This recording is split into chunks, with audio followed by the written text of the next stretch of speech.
क्या किताबें पढ़ना चाहते हो मगर पढ़ नहीं पाते? 10 पन्ने से ज्यादा मैं भी कभी नहीं पढ़ पाता था सच में, चाहे कोई भी किताब हो, चाहे लोग उसके बारे में कुछ भी बोलें, बस 10-20 पन्ने और मेरी किताब तो वहीं खत्म हो जाती थी। मुझे लगता था प्रॉब्लम या तो मेरे फोकस में है या फिर शायद मुझे किताबें पढ़ना पसंद ही नहीं। लेकिन धीरे धीरे मुझे समझ में आया प्रॉब्लम मेरे पढ़ने में नहीं, प्रॉब्लम मेरे पढ़ने के तरीके में थी। फिर मैंने छोटी छोटी कुछ चीजें बदली।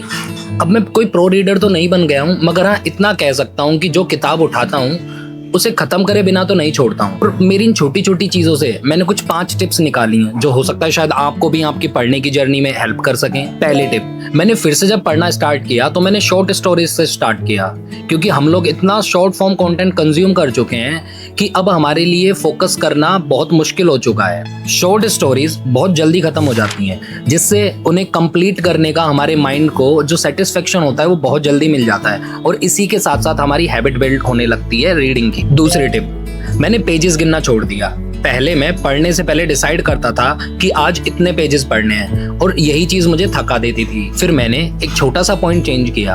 अब मैं पेज लिमिट्स की बजाय टाइम लिमिट सेट करता हूँ कि मुझे 30 मिनट या फिर 1 घंटा पढ़ना है। अब उस ड्यूरेशन में कितने भी पेजेस कंप्लीट हों, मुझे रुकना नहीं है। तीसरी टिप, जितना ज्यादा हो सके किताब को विजिबल रखो, अपने सामने रखो, अपने साथ रखो हर वक्त। वो जितनी ज्यादा हमें दिखती है, हमारे माइंड को नोटिफिकेशन मिलती रहती है कि मुझे इसे पढ़ना है। चौथी टिप, मैंने फेमस बुक्स को पढ़ना बंद कर दिया, क्योंकि फेमस बुक्स या तो बहुत ज्यादा बेसिक होती हैं या फिर इतनी ज्यादा हैवी होती हैं कि हम उन्हें शुरू करने से पहले ही बंद कर देते हैं। तो फिर पढ़ना क्या है?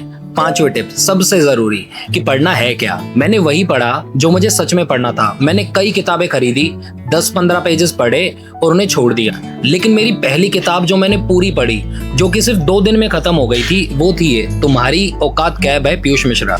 तब वो मुझे समझ में आया कि कहानी अगर तुम्हारी पसंद की हो, तुम्हारी तरह की हो, तो तुम किताब को पढ़ते नहीं हो, किताब खुद तुम्हें अपने साथ ले जाती है। कभी कभी प्रॉब्लम्स हमारी आदतों में नहीं, बस उन्हें पूरे करने के तरीके में होती है।